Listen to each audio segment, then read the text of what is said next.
So sheets are such an awesome tool to use in your design kits, especially if you're a mobile UI designer, because sheets are very, very easy to work with and so scalable and modular. Here's a breakdown of sheets inside of Material Design System. And Material Design is a very good tool to be looking through, specifically because developers love working with it, and also because they've worked out a lot of these issues and UX patterns.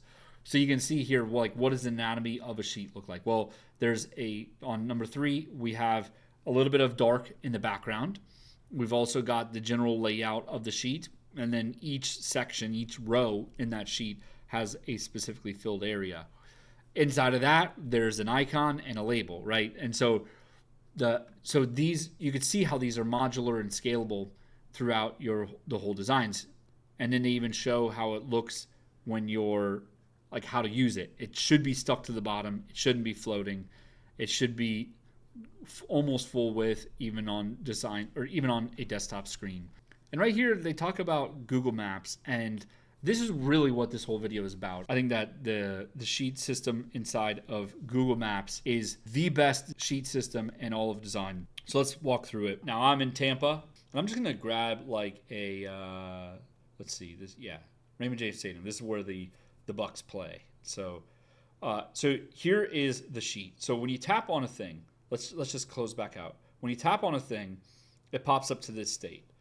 So you can scroll down to see more relevant details, like, pull it down, get back to this view so that you can be like, wait, where am I? Like, let's say that I'm like sitting down here next to this Walmart. And, when I tapped on Raymond James, it pulls up like this with it being centered.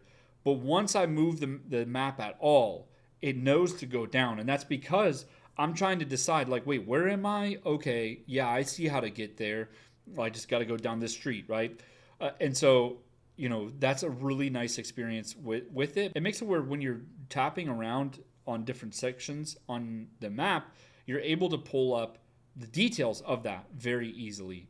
So let's just walk through the anatomy of this sheet for a second. So let's take it state by state. So collapsed, right? I've tapped on Raymond James and it's collapsed for me.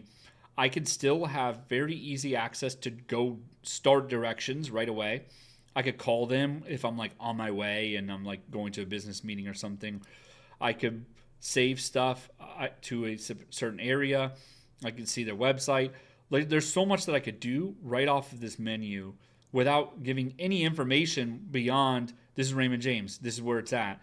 And now you can get really quick access to the stuff if you're already relevant and know Raymond James Stadium well. You could also press this directory and it takes you right down into the sheet on a deep level. So I love that too, that you're able to pull up that info on the fly.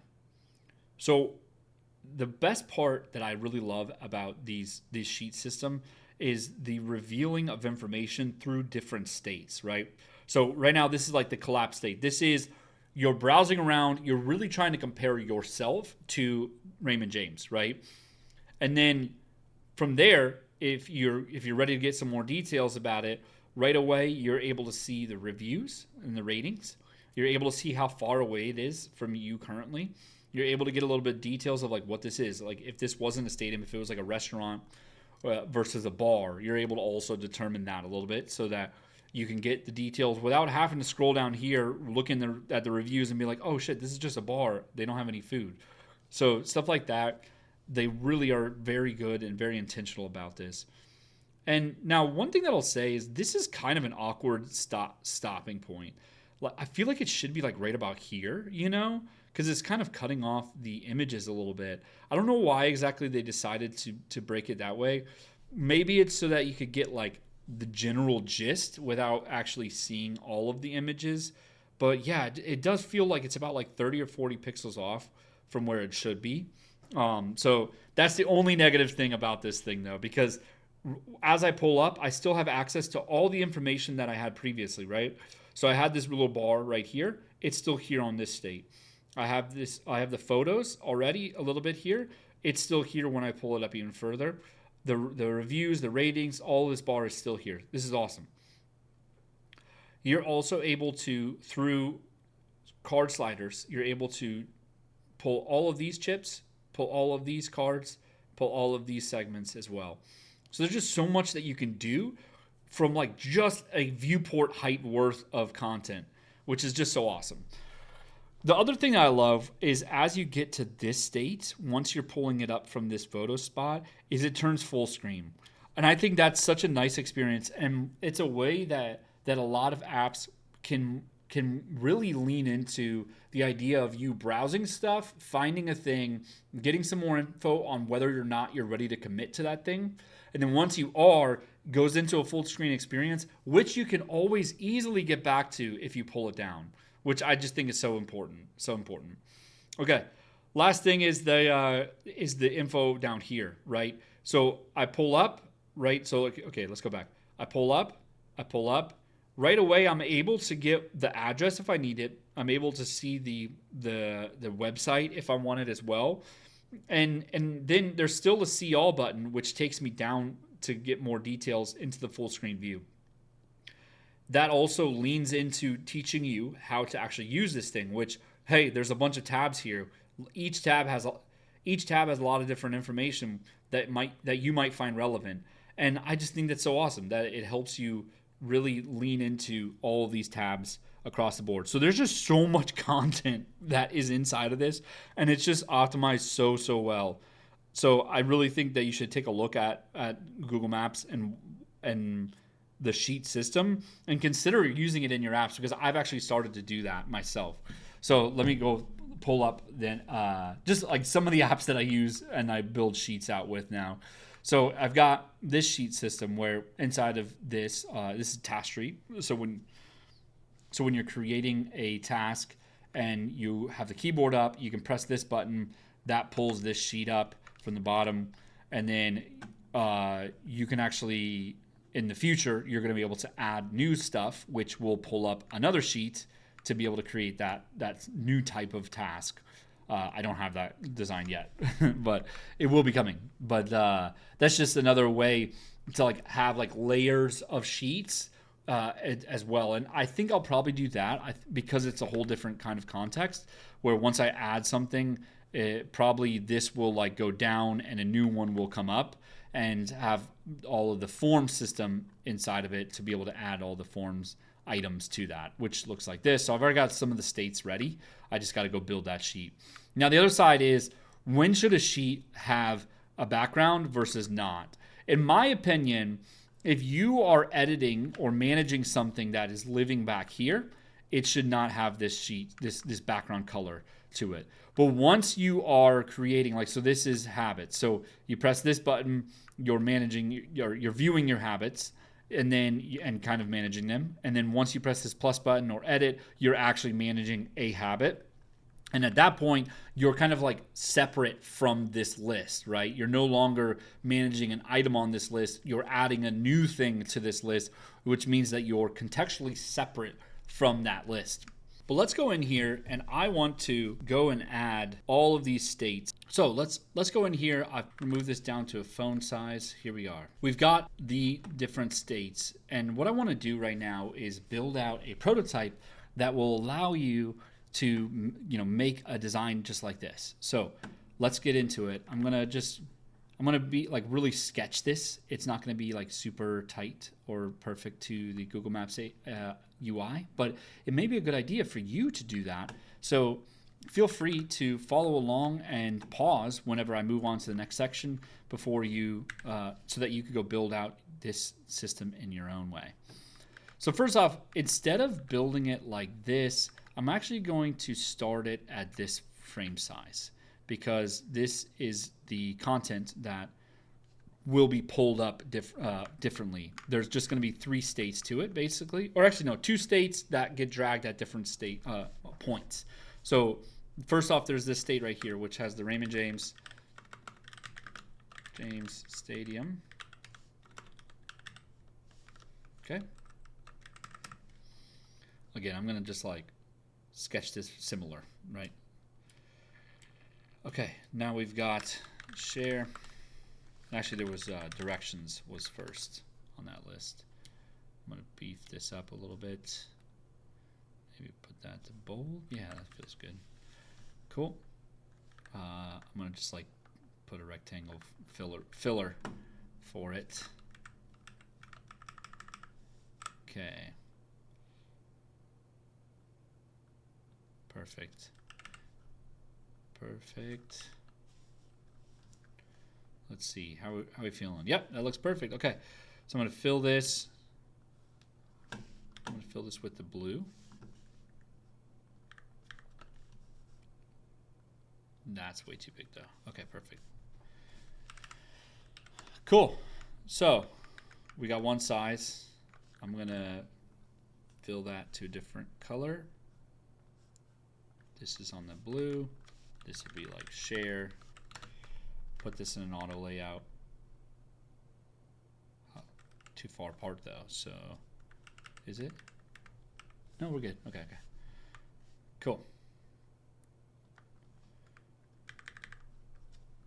Perfect. We'll put Raymond James Stadium right here. Okay. Awesome. And when you're working inside of a sheet specifically, since it's so modular, you really want to make sure that you're working inside of an auto layout that extends the frame size itself. So, you know, I'm going to make this little dragger icon right here, and that's going to be kind of like the center point for the whole sheet. This should be wrapped in an auto layout. I'm going to make this go here. We're going to set this whole thing to a fixed of 375 pixels. And we're going to left align it.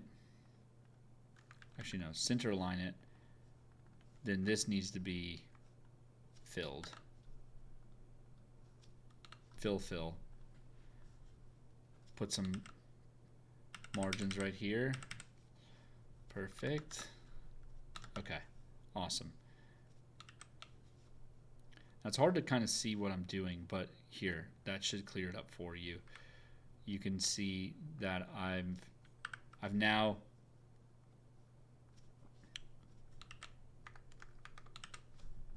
we've got everything set up. So we've got the sheet created. We've got the padding set up right here as well. I'm going to just put a little bit of padding on this. Bring that up to 16. Cool. I'm going to go to prototype and make this overflow horizontal scrolling. So that way when I press shift space, it should allow me to scroll through. Perfect. Yes. So look at that. So we're already building our modules out. Great. So this is step one, or stage one. There's also a second stage peeking through down below is the images. So this is kind of like a bento box grid. So we'll set this up. Okay. Perfect. And we've got another one that is the full size.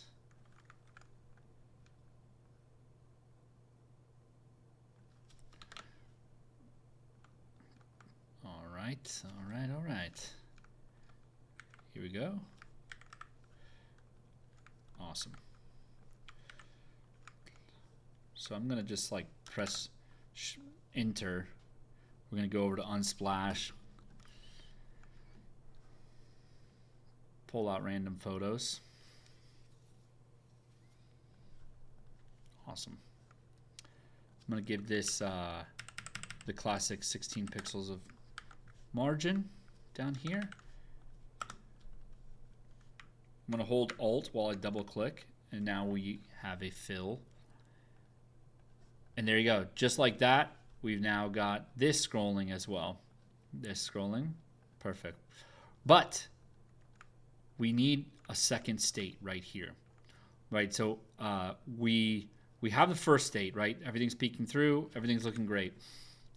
But what's coming up next is this idea that the reviews start showing, right? We need to show the reviews and the drive time afterwards.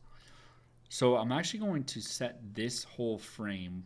I'm going to call this top. And I'm going to like pull this out and turn it into a component. I'm going to set a variant. We're going to call this pulled. We're going to set that to false. If I can spell false. Move the auto layout down. And yeah, so we're going to start designing this screen right here, or this part of it. So, oh shoot. Okay. So, duplicate this.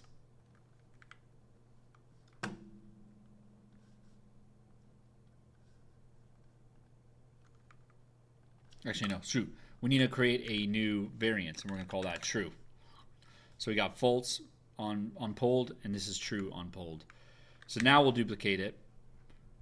Bring the font size. That looks like a 14. 4.5.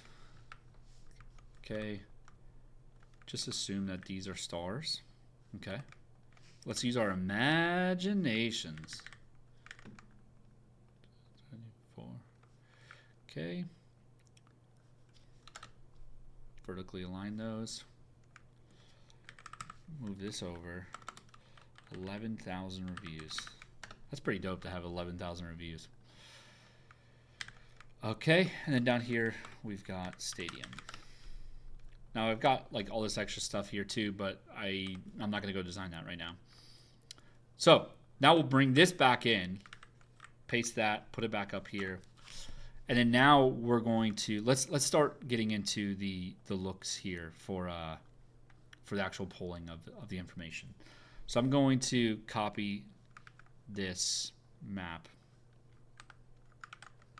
paste it in right here. I'm gonna duplicate it, and just like, you know, you can see, there we go.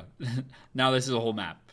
Cool. So I'm gonna just fill this, group these together, call this BG, and then lock it. Lock it so that way we can't actually move anything while we're designing down here. So that's perfect. So we'll go here. The first step is to have it sitting right here. Then we're going to pull this up.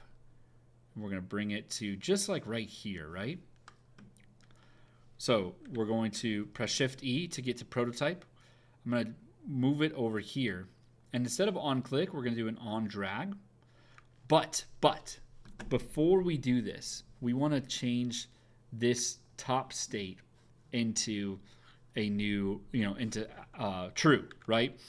The best way to do that is through a variable. So we're going to pull up our variables. We're going to create a new collection. We'll call this maps. We're going to create the variable, a Boolean variable, and we're going to set it to pulled. Okay? You see where I'm going with this? Now we hover on pulled. Instead of turning this on and off right here, we're going to have it set right here with this cog, and we're going to do pulled false. And then over here, make sure that we also rig it up over here. That is pulled true, or pulled assigned to the pulled variable. Now we'll go back to our prototype, and on this drag, we're going to press this plus button. We're going to set variable of pulled to true. Perfect. Just make sure that you move it up to the top. As before it actually navigates, it should update the change. Okay, one last thing that I want to do before is I'm going to pull this out and actually make this a component itself. That way we can edit off of that component, because as we drag and open things, we want different things to show and hide down here. Also too, once we get into more information down here, we're going to put that in there. Actually, I might actually go do that. I'm just going to like duplicate this, drag it down, like literally just like put it like that. Put that image in there. Yeah, I'm going to piece together a few of these screenshots together. So we're going to, yeah, there we go. Pull that together. Perfect. Pull that. That should be a tab bar that slides in. We'll get to that in a sec. So I'm going to put that in here. I'm just going to literally paste that in. So it's sitting right here. I'm going to copy it, move it down here, move it all the way down. Perfect. Okay, now delete this. We're gonna rebuild that interaction, okay? So we'll copy that. On drag, we'll move that up. We're gonna create that set variable of pulled to true. Move that up here. For some reason my drag's not working, but the click is working. So let's just keep the click going.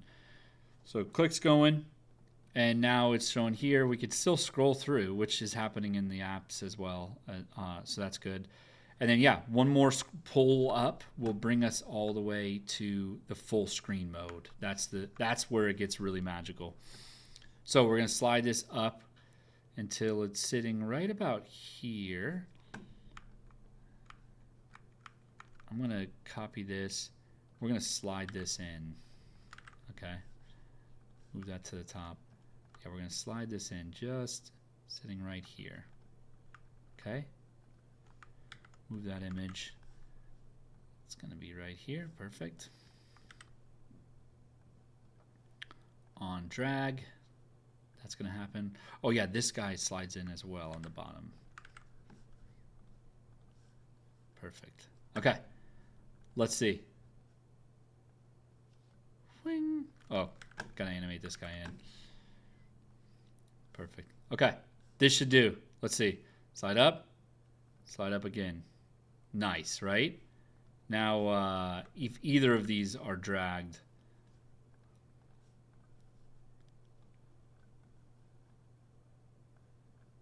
oh yeah, let's make it go backwards too, right? Shall we? With drag interactions on Smart Animate, you can do both ways, which is so cool. So you can go up or you could go down. And look at this. We've got a fully built out detailed dive. And you could do this outside of Google Maps, right? This UX pattern is so perfect. You can get so much information out of the detailed stuff while allowing the user to always reference back to the main feed or whatever you've got out here. So yeah, that's my favorite sheet system. I hope you I hope you can see how valuable and important this kind of sheet system is. Definitely add it to your designs as much as you can, especially in the mobile world. The way that you could get after this in a desktop world, obviously there's different ways that Google does it. But what I like to do if I'm trying, in order to avoid a huge amount of rework, I'll typically just go like this, where I'll put it either straight up like this, mobile view, or I'll actually make it a pop-up kind of thing. Because oftentimes these screens aren't full on, as detailed as this, right? It's more menu kind of systems when you're working with, with products a lot. And so you'll pull it up like this, and this modal will work just fine and still have all of the same UX patterns that are already happening over here and is juiced up for mobile. Hope you got a lot out of this, and yeah, see you on the next one.